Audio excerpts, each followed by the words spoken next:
નમસ્કાર. સલાડ હોય, ફળ હોય, પિઝા હોય કે પાસ્તા, કાળા મરી દરેક વસ્તુનો સ્વાદ વધારે છે અને તે આરોગ્ય માટે તેટલી જ ફાયદાકારક છે. કાળા મરીને ખાંડ અને તેલના સાથે મિક્સ કરી ચહેરા પર ઘસો. ચહેરાની ગંદકી દૂર થઈ જશે. કાળા મરીને કારણે રક્ત સંચાર ઝડપી બનશે અને ચહેરા પર નિખાર મળશે. જો કાળા મરીને હળદરની સાથે લેવામાં આવે તો ખાસ કરીને મહિલાઓમાં બ્રેસ્ટ કેન્સરને રોકવામાં ખૂબ જ ફાયદાકારક છે. કાળા મરીને કારણે પેટમાં હાઇડ્રોક્લોરિક એસિડ વધારે છે, જે તમને પેટમાં દુખાવો, પેટ ફૂલવામાં અથવા કબજિયાતમાં રાહત આપે છે. એસિડિટી અથવા ગેસની સમસ્યા હોય તો અત્યારથી જ કાળા મરીનો ઉપયોગ શરૂ કરી દો. જો તમને ખોડાની સમસ્યા છે તો દહીંમાં કાળા મરી મિક્સ કરી માથા પર તેની માલિશ કરો.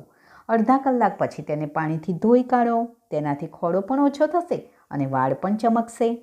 પેઢામાં સોજો આવે છે અથવા શ્વાસમાંથી દુર્ગંધ આવી રહી છે તો એક ચપટી મીઠું, એક ચપટી કાળા મરીને પાણીમાં મિશ્રણ કરી પેઢા પર ઘસો. પાણીની જગ્યા ઉપર તમે લવિંગનો તેલનો પણ ઉપયોગ કરી શકો છો. તો આ જોયા આપણે કાળા મરીના ફાયદા. કાળા મરી પિત્ત વધારનાર છે અને તેનો સ્વભાવ ગરમ છે. તેનો ઉપયોગ કરતાં વૈદ્યની, ડૉક્ટરની સલાહ અવશ્ય લેવી. નમસ્કાર.